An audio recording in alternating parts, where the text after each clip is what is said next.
Bolehkah seseorang menggugurkan bayi yang sudah berumur 4 bulan lebih?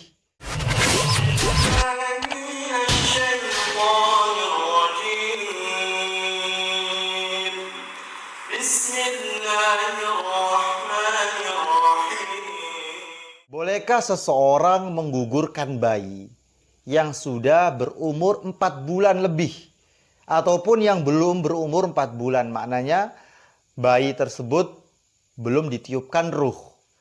Bolehkah seseorang menggugurkan? Bagaimana hukum seorang wanita yang menggugurkan bayi ataupun aborsi bayi yang sudah ditiupkan ruh ataupun janin yang belum ditiupkan ruh? Para ulama sepakat haram menggugurkan kandungan setelah ditiupkannya ruh ke dalam janin. Hal itu dianggap sebagai tindak kriminal yang tidak selayaknya dilakukan oleh seorang mukmin, seorang muslim. Juga merupakan pembunuhan terhadap manusia yang telah hidup dengan sempurna. Ingat, aborsi adalah pembunuhan. Sehingga dia diwajibkan untuk membayar diat bagi pelaku aborsi jika bayi yang keluar dalam keadaan hidup lalu meninggal dunia.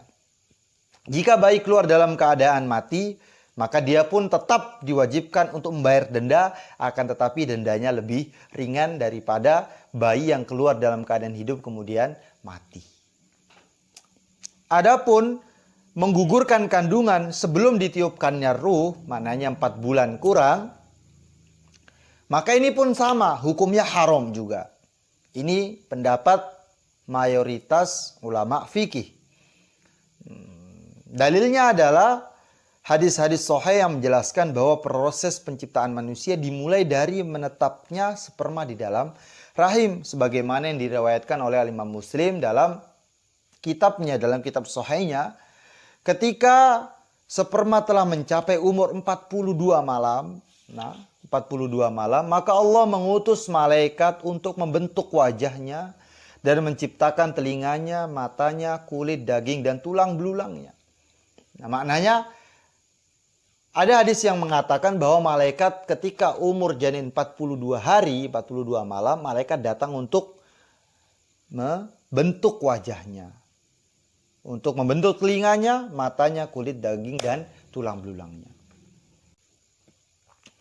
Akan tetapi ada satu pendapat yang lemah, yaitu pendapat ulama Hambali mazhab Imam Ahmad, yaitu Imam Ibnu Rajab dalam kitab Jami'ul Ulum wal Hikam halaman 42. Sebagian ulama memberi keringanan bagi wanita yang menggugurkan ataupun yang aborsi, menggugurkan janinnya sebelum ditiupkan ruh, yaitu sebelum masa ditiupkannya ruh.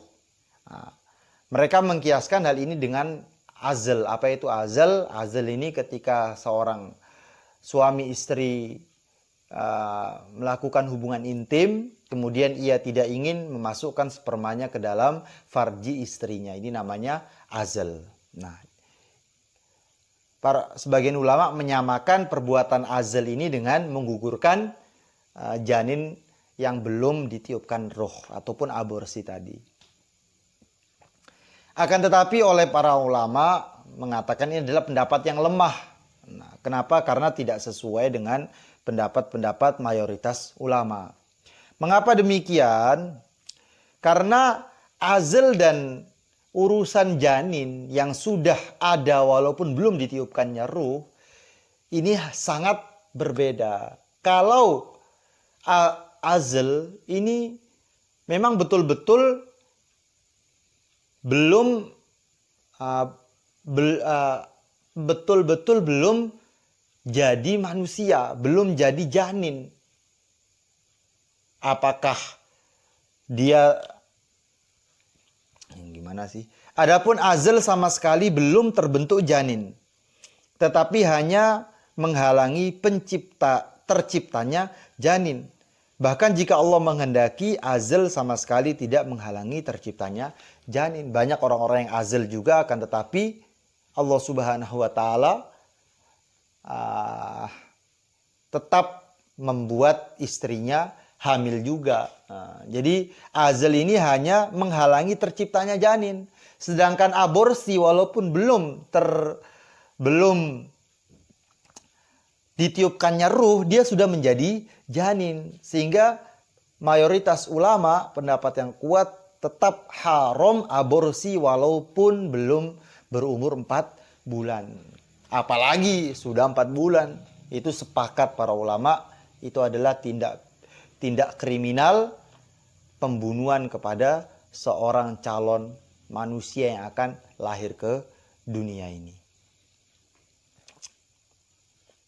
Bahkan dalam kitab Ihya Ulumuddin karya Imam Ghazali jilid 2 halaman 51 disebutkan bahwa azal berbeda dengan aborsi. Aborsi atau mengubur bayi hidup-hidup adalah tindak kejahatan kepada makhluk yang telah bernyawa dan wujudnya ini memiliki fase-fase. Jadi fase pertama adalah ketika sperma telah menetap di dalam rahim dan bercampur dengan sel telur atau ovum yang ada pada wanita serta siap menerima nyawa. Jadi berbeda antara aborsi dan azal.